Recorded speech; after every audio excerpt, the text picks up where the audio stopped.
하나님 말씀 봅시다. 오늘도 요한복음 16장 13절에 진리의 성령이 오시면 그분이 너희를 모든 진리 가운데로 인도하실 것이다. 오늘이 6번째 시간이고 마지막 시간입니다. 제가 지난주 설교한 걸 들어보니까 할 얘기는 다 한 것 같더라고요. 그러니까 궁금하시면 지난주 거를 보시면 되고, 오늘은 그 다음에 바로 이어서 하도록 합시다. 성령에 대해서 빼놓은 것만 이제 오늘 몇 가지 이야기하려고 합니다. 자, 1번을 보십시오. 우리의 마음과 하나님의 마음이 곧 성령이죠. 서로 연결되어 있기에 성령은 인격적으로 인식되어진다라고 하는 겁니다. 기독교의 하나님을 인격신이라고 부르는 이유가 바로 이것 때문에 그렇습니다. 하나님은 인식되어지지 않습니다. 존재 그 자체는 인식되어지지 않아요. 볼 수도 없고 들을 수도 없어요. 오죽하면 성경이 나를 본 자는 반드시 죽을 거라고 얘기했겠어요. 하나님은 그런 우리의 인식의 대상이 될 수 없습니다. 그럼에도 불구하고 우리는 하나님을 경험합니다. 이것은 이제 신체험이다라고 얘기하는데, 그것은 바로 이 성령의 마음이, 하나님의 마음인 성령이 우리의 마음과 이렇게 서로 연결되어 있기 때문에 그래요. 그래서 우리의 마음이 성령을 인식할 수 있어요. 오감으로 인식되어지는 것보다는 느낌으로 인식이 되어지죠. 우리가 흔히 이거를 감동이다라는 말을 씁니다. 그래서 그걸 또 다른 말로 성령 체험이다라고 이야기도 합니다. 하지만 성령 체험이다라고 이야기하는, 특히 기독교에서 성령 체험이다라고 하는 것 중에 제가 볼 때 대부분은 정말로 그 진리의 성령과 하나 되는 그런 체험이라기보다는 이런 말하면 조금 그렇긴 하지만 자기 속에 있는 자기와의 만남입니다. 그러니까 우리가 흔히 자기 속에 있는 어떤 신기나 자기의 어떤 이런 아스트랄이라는 단어를 쓰는데, 자신 속에 있는 아스트랄 체와의 만남이다라고, 또는 어떤 외적인 아스트랄 체와의 이렇게 교류다라고 생각하시면 될 겁니다. 제가 이제 이런 얘기를 하는 것은 제가 이제 기도원 집회도 다녀봤고, 기도원 집회보다도 기도원 원장들 모아놓고 세미나도 여러 번 했기 때문에 그들에게 이제 은사 세미나하고 은사를 어떻게 활용하고 어떤 원리로 되는지 세미나를 해서 대충은 이제 그 세계를 압니다. 이렇게 보면 그렇다라고 하는 겁니다. 대부분의 우리가 성령 체험했다라고 이야기하는 것이 바울이 얘기한 성령의 은사 체험이란 말이죠. 지난주에도 얘기했듯이 성령의 우리가 은사를 체험했다라고 할 때 실제로 그 은사들이 구원을 위해 쓰이는 도구에 불과한데 은사가 목적이 되는 경우가 있죠. 그래서 뭐 예언받기 위해서 그렇게 애를 쓰거나, 또 바울도 거기에 불을 질렀죠. 너희는 무엇보다도 예언하기를 사모하라, 뭐 이렇게 불을 질러 놔갖고 사람들이 예언하는 것을 아주 그냥 뭐 그걸 위해서 뭐 40일 뭐 굶지를 않나, 뭐 하여간 뭐 여러 가지 뭐 밤마다 산기슭가 지났나 여러 가지 애를 쓰는데 잘못된 겁니다. 성령의 목적은 딱 하나밖에 없다. 구원이다. 구원을 위해서 예언의 은사가 도구가 되어질 수는 있지만, 예언의 은사나 바울이 얘기한 성령의 은사는 그 은사 받았다고 해서 구원이 아니에요. 그렇기 때문에 은사에 너무 치중할 필요가 없습니다. 왜 우리가 성령 체험했다라는 이와 같은 이 용어를 단순히 어떤 은사적인 체험이나 뭐 방언 의사를 받을 때 뭐 갑자기 목 뒤가 뻣뻣해진다든가 뭐 머리끝이 막 찌릿해진다든가 뭐 이런 식의 것은 물론 성령이 그렇게도 역사하긴 하지만 그것은 우리가 좀 생각을 깊이 해봐야 됩니다. 그것을 갖고 성령 체험이다라고 말하기에는 좀 거리가 너무 멀다는 거예요. 왜? 성령께서 활동하시는 것은 오로지 한 가지 목적. 그거 구원 거기인데, 뭐 구원받는 목적인데 뭐 사람이 어떤 신비 현상하고 구원하고 무슨 상관이 있습니까? 예언하고 구원하고 무슨 상관이고 치유하고 구원하고 무슨 상관이에요? 또 그런 은사를 가지고 또 뭐 능력 받았다고 해서 그 능력으로 뭐 사람의 병을 고치고 뭐 안 되는 걸 되게 하고 그게 무슨 상관이 있어? 그거는 아무 상관없는 거예요. 성경에도 나오잖아. 하나님께서 그 사람을 구원하기 위해서 죽이기도 하시고 살리기도 하신다는 얘기가 나오잖아. 복음서에도 나옵니다. 너희 영혼을 죽이기도 하고 살리기도 하시는 분을 두려워하라고 예수님이 말씀하는 그 성경 구절이 나오잖아. 그래서 우리가 성령 체험이다라고 하는 것은 반드시 구원이라고 하는 데 초점을 맞춰서 우리가 한 체험을 돌아봐야 됩니다. 그리고 모든 체험이 아무리 신비한 체험이라 할지라도 그 체험은 그냥 지나가는 것에 불과합니다. 존재 그 자체, 빙 이셀프 안에는 체험하는 대상과 체험하는 자가 따로 있지 않아요. 그렇기 때문에 내가 체험을 했다라고 할 때 어떤 것이라는 체험의 대상이 있고 체험하는 내가 있기 때문에 이건 이원성이에요. 그러므로 여러분들이 그 어떠한 신비한 체험을 해도 그냥 지나가는, 그냥 마른 하늘에 그냥 날벼락 떨어지고 뭐 우박 쏟아지고 소낙비 쏟아졌다 그렇게 생각하시면 됩니다. 자, 그 정도만 얘기하고, 하지만 우리가 이제 성령을 인격적으로 우리가 인식할 수 있다라는 거예요. 그래서 인격신이다라고 말하는 겁니다. 자, 그 다음 2번을 봅시다. 하지만 성령의 마음은 비이원적인 하나의 마음이기에 모든 마음을 통합한다. 우리의 마음은 다 분열된 마음이에요. 설교하는 나와 듣는 여러분은 달라요. 여러분들은 내 생각을 모르고 난 여러분들의 생각을 모릅니다. 우리 분열된 마음이라 그래요. 서로의 마음이 분열되어 있다는 거예요. 하지만 성령은 빙 이셀프로부터 흘러나온 것이기 때문에 하나의 마음밖에 없어요. 그러므로 성령의 마음은 모든 마음을 이렇게 통합하는 겁니다. 그거는 이제 2번에 가서 성령의 활동하심은 이제 마음으로 설명할 수 있다라는 거예요.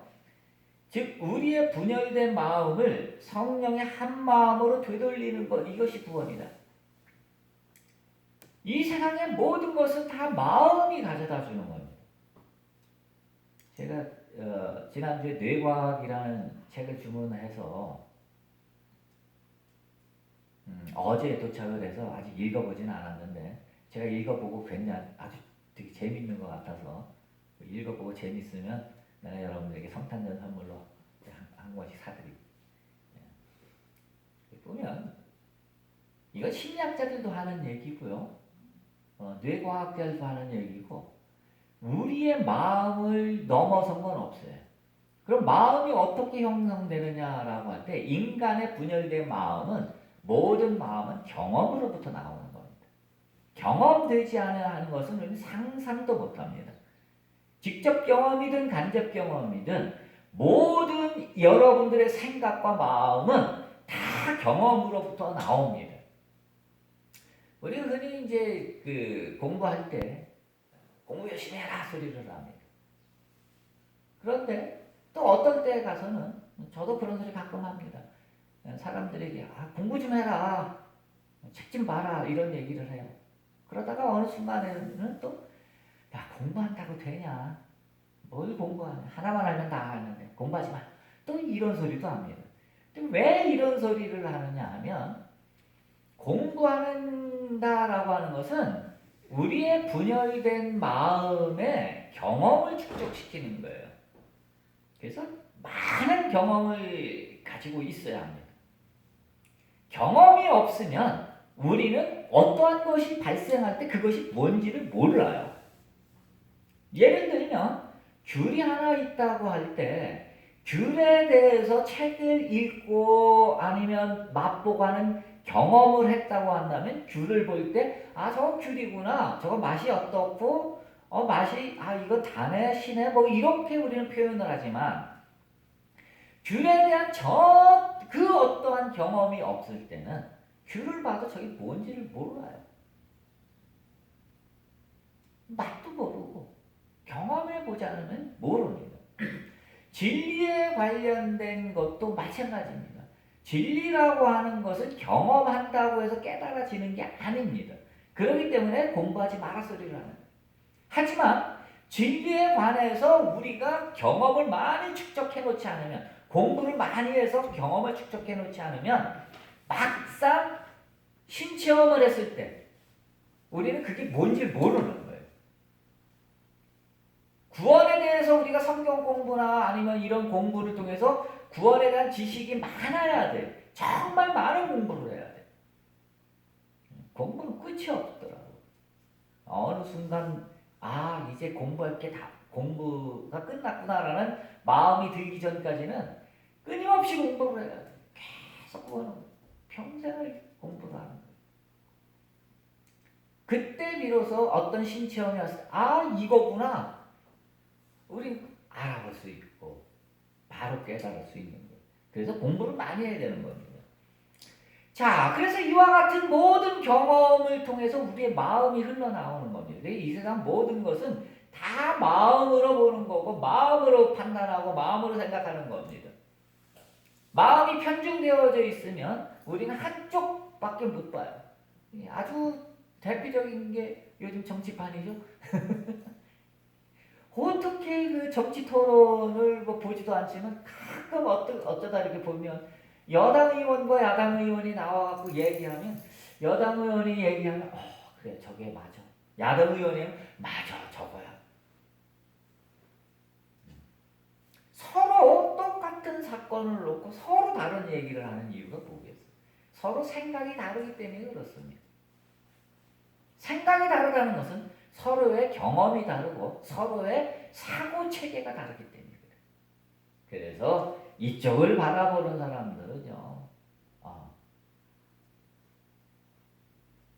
시내가 보이고 단풍이 보이고, 이쪽을 바라보는 사람은 저 바위하고 산만 보이는 겁니다. 그러니까 똑같은 자리에 서서 어느 쪽을 보느냐 그 차이일 뿐이에요. 하지만 모든 것을 이렇게 삥 둘러보는 경험을 하게 되면 전체적으로 우리는 알 수 있게 되죠. 그래서 공부를 많이 해야 되는 겁니다.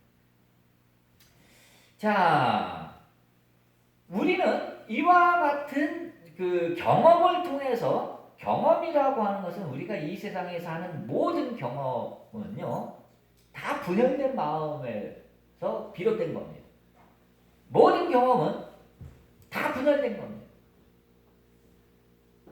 통합된 마음은 없어요.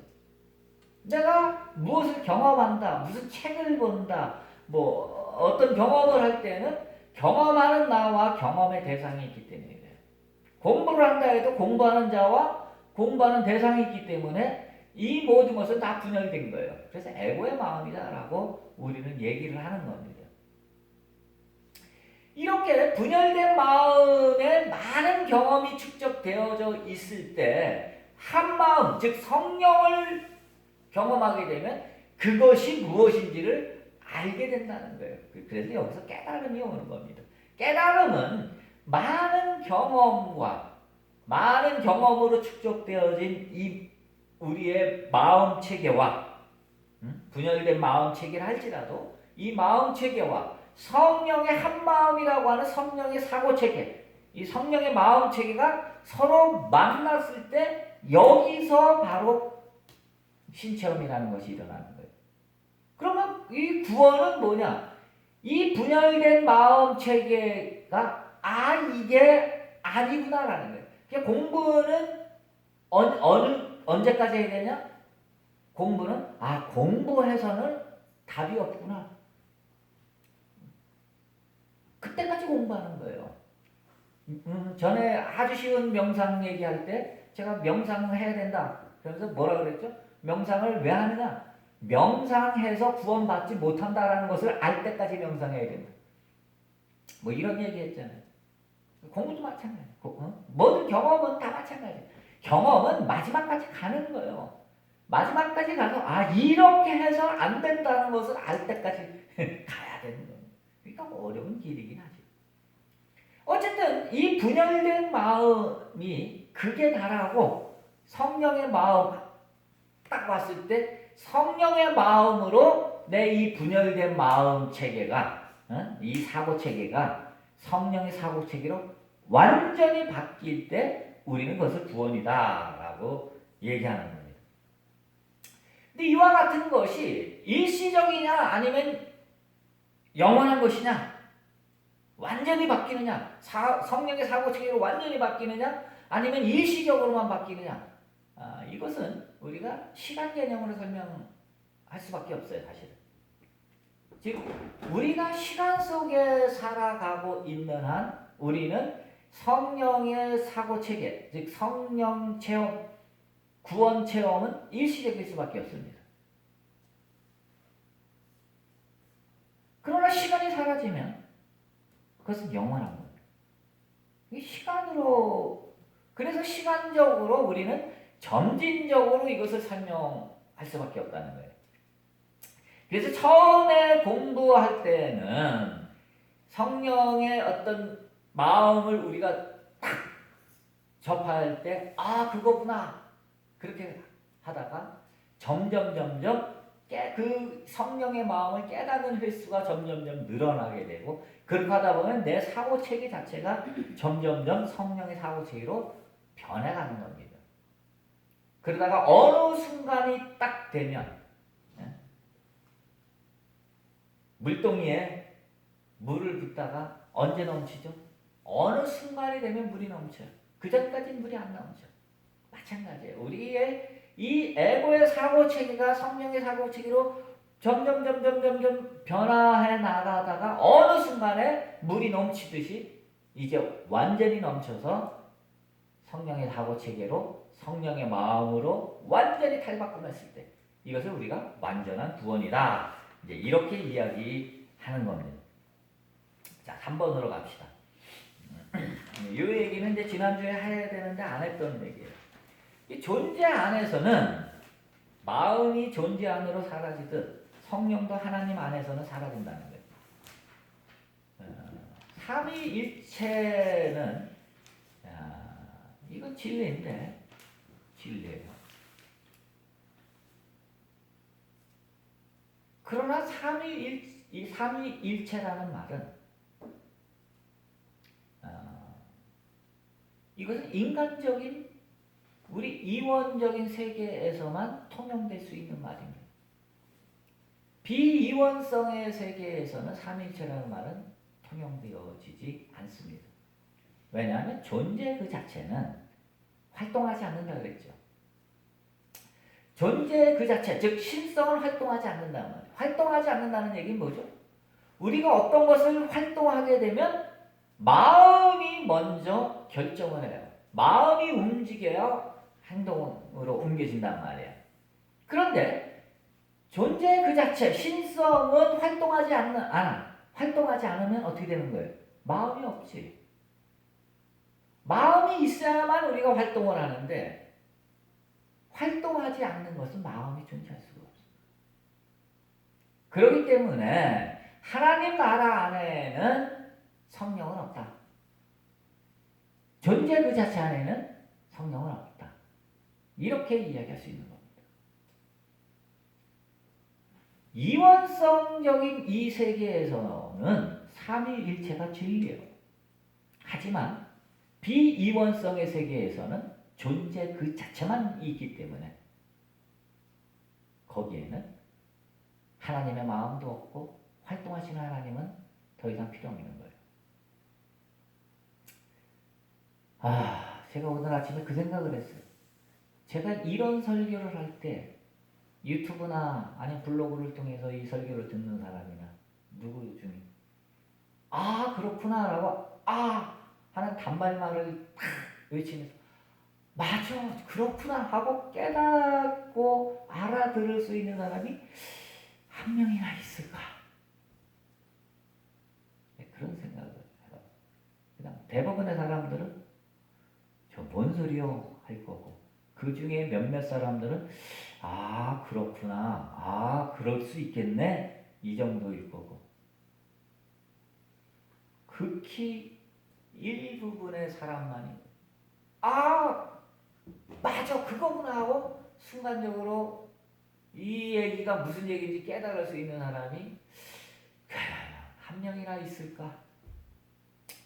그런 생각을 했어요. 하지만 그래도 하는 겁니다.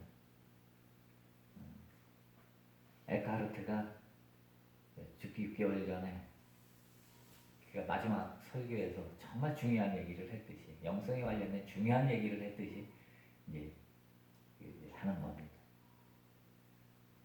알아들 수 있는 만큼만 알아들으시면 됩니다. 그래서 한번 그 끝부분에, 즉 마음이 없으면 행동이 없듯이 하나 안에는 해야 할 것이 없기에 마음이 존재할 수 없다. 이 말이 성립이 되는 겁니다. 자, 6번으로 가봅시다. 6번은 이제 마지막, 진짜 마지막이죠. 이제 이 본문을 한번 설명하고 이제 끝내기로 합시다. 진리의 성령이 오시면 그분이 너희를 모든 진리 가운데로 인도하실 것이다. 이 본문을 하나씩 봅시다. 이제까지 다 얘기했기 때문에 어렵지 않습니다. 진리의 성령이 오시면이라는 이 말은 진리의 성령이 우리 가운데 이렇게 탁 어디 멀리 있다가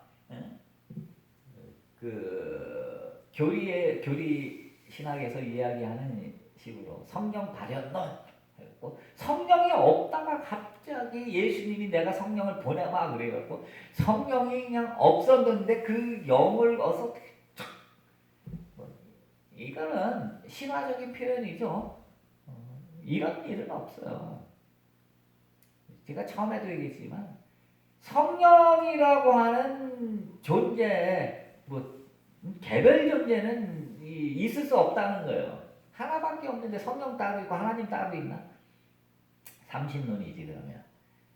성령은 개별적이지 않죠. 그래서 진리의 성령이 오시면이라는 이 표현은 신화적인 표현일 뿐이에요. 아니 하나밖에 없으면 다 진리고 다 성령이지. 거기에 비진리가 어떻게 존재해? 진리 아닌 것이 어떻게 존재해? 다 진리지. 하나밖에 없는데. 이 전에도 누누이 얘기하지만 없는 건 없는 거예요. 비진리라는 말은, 진리가 아니다라는 말은 진리 아닌 것은 없다라는 거예요. 우리 자꾸만 이원적인 사고 때문에 여기 성경이 있다 이렇게 하면 없다, 성경이 없다라고 하는 것은 성경이 있다라고 하는 전제 속에서 우리는 없다라는 표현을 쓴단 말이에요. 이건 틀렸다라는 거예요. 이건 단지 우리 머릿속에서만 있는 거예요. 없는 건 없는 거고 있는 것만 있는 거예요. 없으면 하여 없지. 있다라는 전제하에서 없는 건 아니란 말이에요. 없는 건 없는 거예요. 이게 거짓이라는 것은 애당초 존재한 적이 없는 거예요. 악이라는 것도 없는 거예요. 비진리라는 것, 진리가 아니다라는 것도 애당초 없는 거예요. 이 세상은 진리밖에 없고 선밖에 없고 사랑밖에 없어. 미움이라는 거 이런 건 없는 거예요. 다 인간의 머릿속에만 있는 거예요. 없어요 그런 건. 진리의 성령이 오시면이라는 이와 같은 표현은 이건 신화적인 표현이지. 그래서 이것을 요즘 우리가 쓰는 말로 바꿔서 얘기하자면 이런 거예요. 우리의 마음이 성령을 향하면 또는 성령의 사고체계로 전환되면 이런 뜻이에요. 다 성령인데 뭐. 그러니까 그 다 성령이라는 건 성령과 우리의 마음이 이렇게 일치되면 우리의 마음이 성령의 마음을 향하면 뭐 그런 뜻이지. 없던 게 이렇게 갑자기 나타나서 야, 내 말 잘 들어 나 성령이야. 뭐. 그래 성령 딱 그래 명찰 달고 오는 성령이 어디 있어? 그런 진리가 어디 있어? 이런 신화적인 표현이란 말이죠. 그래서 우리의 마음이 성령을 온전히 향할 때, 그러면 당연히 어떻게 되겠어요? 이 저기 막 이렇게 수도 파이프가 있어. 그래서 우리 이제 수도 났잖아요. 그래서 수도 이렇게 파이프가 이렇게 수돗물이 들어오잖아. 그러니까 저기 이렇게 파이프에다가 시에서 넣은 파이프에다가 교회에 쓰는 이 파이프를 이렇게 딱 연결하니까 어떻게 돼? 수돗물이 그냥 들어오잖아. 뭐 교회 들어오는 수돗물 달라요? 저 시내에서 먹는 수돗물하고 교회 수돗물이 다른가? 아니 똑같은 물 아니야. 연결만 되는 거 아니야. 진리의 성령이 오시면이라는 말은 이 파이프가 연결되듯이 내 마음과 성령이 연결되면 이런 뜻이라는 거예요. 그러면 진리로 그 진리의 성령이 너희를 모든 진리 가운데로 인도하실 것이다. 자, 그러면 이번에 이제 진리에 대한 얘기를 해봅시다. 진리로 인도한다. 이거 4번으로 갑시다. 같이. 4번으로. 그럼 진리가 뭐냐? 라는 얘기를 해야 돼. 이건 참 말로 하면 안 되는 겁니다. 왜냐하면 진리밖에 없는데 진리밖에 없어. 진리밖에 없어. 응? 모든 게 다 진리야. 근데 이 진리 하나님밖에 없고 하나님 외에 무언가가 존재한다면 그것은 하나님 아니어야 돼. 거기서는 하나님이 존재할 수가 없잖아. 하나님 외에 다른 것이 존재한다면 그건 있을 수 없는 얘기죠. 그럼 하나님이 없는 곳이 있잖아. 그건 말도 안 되지. 마찬가지예요. 진리가 있는데 진리 밖에 뭔가 있다면 거기는 진리가 아니잖아. 그건 비진리잖아. 이 인간의 머릿속에만 있는 개념들이라니까. 있다 없다라는 게 인간의 머릿속에만 있는 거예요. 이 세상은 있음밖에 존재하지 않아. 있음을 전제로 한 없음이라는 것도 없고 없음을 전제로 한 있음이라는 말도 성립할 수가 없는 거예요. 그러니까 진리 밖에 아무것도 없어. 그 비진리라는 건 존재하지 않아. 그 진리밖에 없는 거예요. 그게 그렇게 기 때문에 진리가 진리이기 위해서는 아무것도 필요 없는 거예요. 그래서 99.9999 무한대로 가는 이런 진리는 없다. 진리는 100%밖에 없다. 근데 제가 유튜브를 보다 보니까 유튜브에 굉장히 영향력 있는 그 유튜버 한 분이 있는데 이름 되면은 누군지 알 사람이 있거든요. 그분이 양심이 성령이다라고 이제 주장하는 분이 있더라고요. 그래서 그 51%짜리 양심으로 살라 뭐 이런 얘기를 아주 강조를 많이 하시더라고요. 딱 들으면서 아 저건 아닌데 라는 생각을 해요. 이 양심이라는 말을 이 단어를 어떻게 규정해서 사용할 거냐라는 게 이제 중요한데 양심을 이제 동양 사상에서 이야기하는 성, 공자가 말한 성, 그 성의 개념으로 양심을 이해한다면 좀 어느 정도 가능성이 있는 얘기예요. 그래서 누가 얘기했더라? 그 복성성성이라는 그 주작에 나오는 말이 있는데 복성, 성을 인간의 근본 본성을 말하는 거예요. 가장 원래적인 인간의 본성. 더럽혀지지도 않고 깨끗하지도 않고 인간의 원래 그거 뭐라고 말할 수 있는 그것을 회복하면 성성, 복성성성 성 이룬다 이룰 성자에다가 거룩할 성자를 썼어요. 이 복성성성이라는 이 말로 설명하자면 뭐 성령이나 뭐 어느 정도 이렇게 연결점은 좀 있을 수 있어요. 하지만 기독교 용어의 관점, 이 동양적 사고가 아닌 기독교적인 사고로 보면 이건 말도 안 되는 얘기입니다. 왜냐하면 기독교에서 양심이라는 단어는 헬라어로 슈메이데시스라는 단어예요. 슈메이데시스라는 이 쉼이라는 그 접두사에다가 데시스라는 동사가 붙은 거예요. 이 쉼은 함께라는 거예요.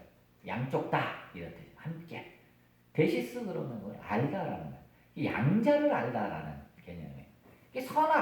선과 악 양쪽을 아니까 이거를 내가 만약에 어떤 짓을 해, 어떤 일을 할 때 이것이 선한지 악한지, 즉 좋은지 나쁜지를 아는 거예요. 아니까 이 일을 할 때, 이 일을 하면 나쁜데 이걸 아니까 양심의 가치를 받는 거예요. 얼굴이 빨개지는 거예요. 남들 앞에서 거짓말을 할 때, 이거 거짓말인데 라는 걸 아는 거예요. 어떤 게 알아? 그것을 아는 마음의 양심이라는 거예요. 그러니까 거짓말을 할 때 얼굴이 빨개지고 자꾸 그냥 뻘쭘해지고 뭐 이러는 거 아니겠어? 입에 침이 마르고 눈이 자꾸 깜빡깜빡하고 이때 쓰는 단어가 양심이라는 단어예요. 이게 슈네이데시스라는 헬라어 단어입니다.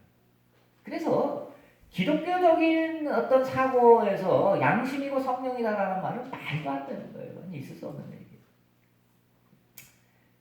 결국 보자면 51%의 양심으로 살아라. 뭐 성령이고 양심이다. 이 말은 딴 거 아니야. 착하게 살라. 조금이라도 착하게 살아라. 51%만이라도 착하게 살아라. 거짓말 조금 덜 하고 남 조금 미워하고 조금이라도 착하게 살라. 뭐 그 이상의 얘기는 아닙니다. 진리나 성령은 99%짜리 51%를 넘어서 99%짜리 성령이나 99%짜리 진리 이런 거는 없어요. 100%밖에 없어요. 완전히 그것. 자, 그 다음에 그러면 이제 진리에 대한 얘기까지 해보. 너희를 진리 가운데로 인도한다라고 하는 5번으로 갑시다. 이 진리의 나라가 하나님 나라라는 거예요. 이거는 시공간 안에서는 이루어질 수 없어요. 왜? 시공간 안에서는 필연적으로 분열된 마음이 작동하기 때문에 분열된 마음 안에서는 그 이원적인 마음 안에서는 하나님 나라가 이루어질 수가 없어요. 그래서 이거 비이원적인 세계에서만 이루어질 수 있죠. 그게 시공간 안에서는 결코 이루어지지 않습니다. 저는 그 기독교 안에서도 이 운동권 예전에 이제 80년대 그때 이제 운동권 하던 사람들이 이제 교회 안으로 들어와서 이제 목사 신학교에서도 이제 운동권들이 있었으니까요.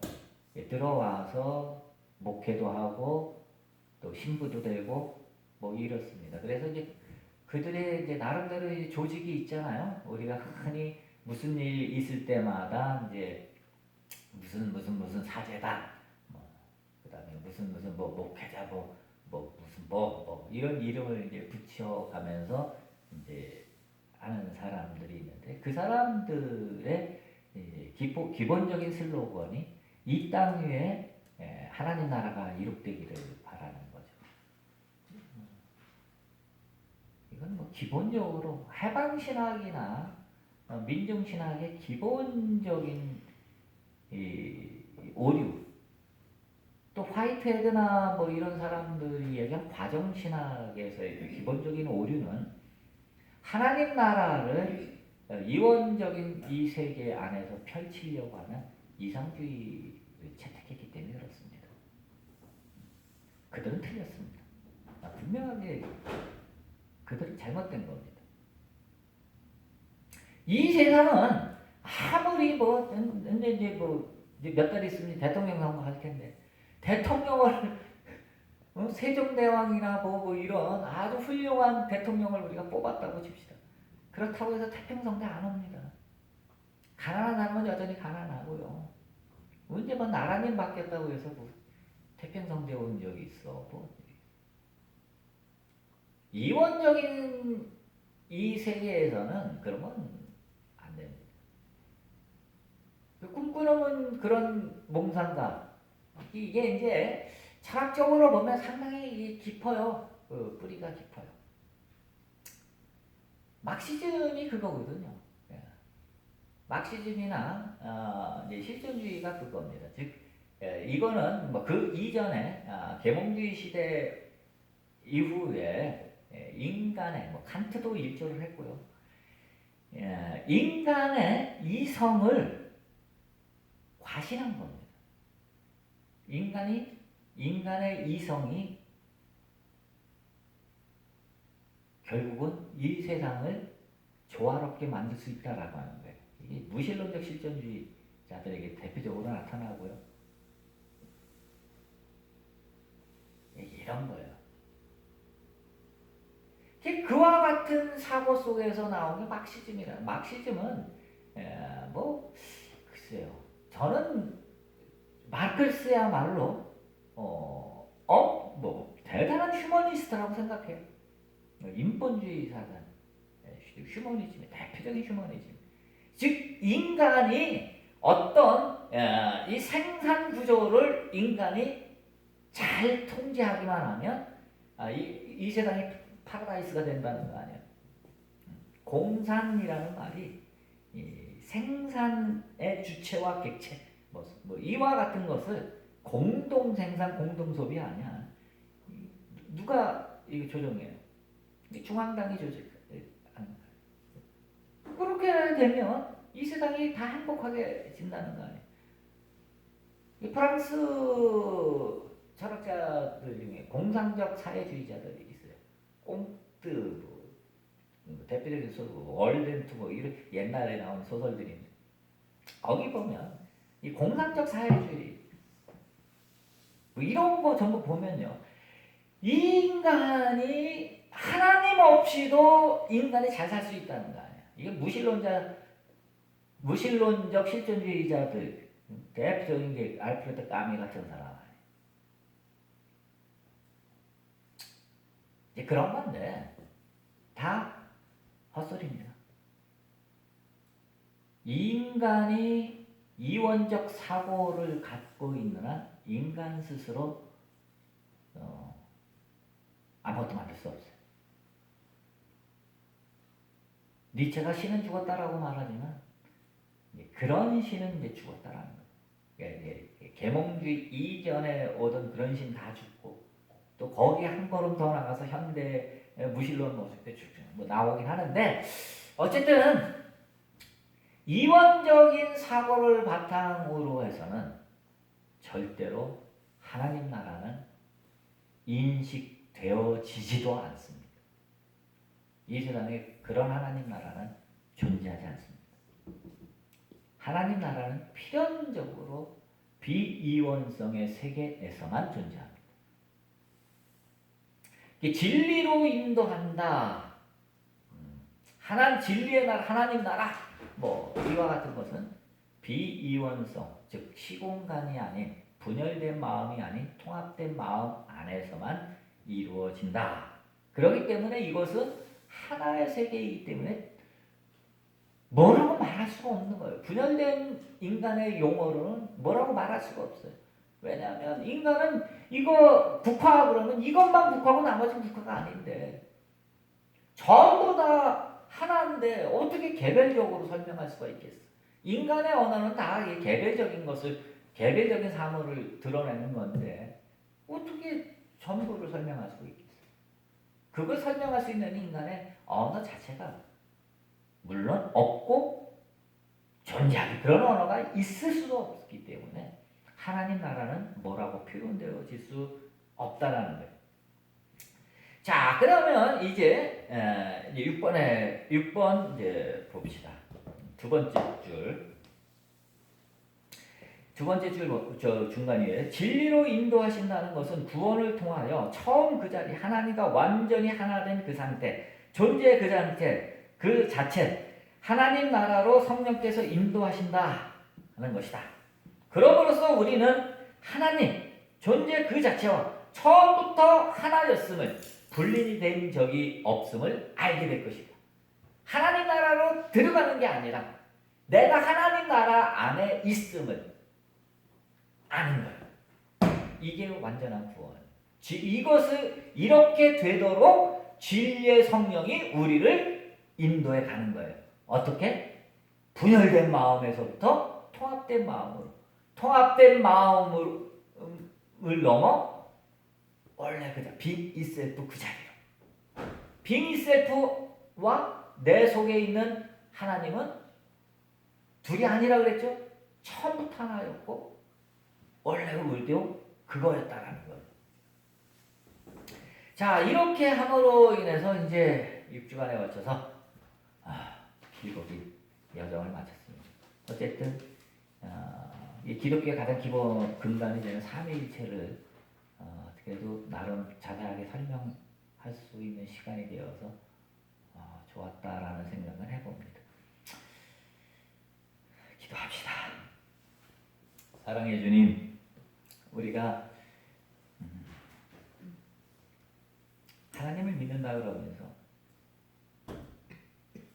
하나님이 무엇인지 또 천국 간다라고 하면서 천국이 어떤 곳인지 천국이 무엇인지 또 내가 누구인지 이런 질문 한번 안 하고 이런 고민 한번 안 하고 생각 한번 안 하고 우리는 그저 하나님만 믿으면 무조건 천국 간다 이렇게 막연하게만 생각하고 막연하게만 믿었습니다.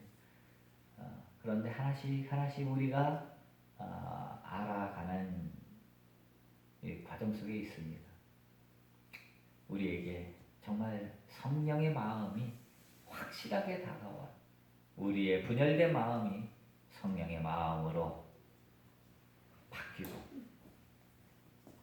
그래서 우리의 마음이 성령의 마음이 되어 하나님 나라를 누리는 우리 모두가 되게 하여 주옵소서. 예수님의 이름으로 기도했습니다.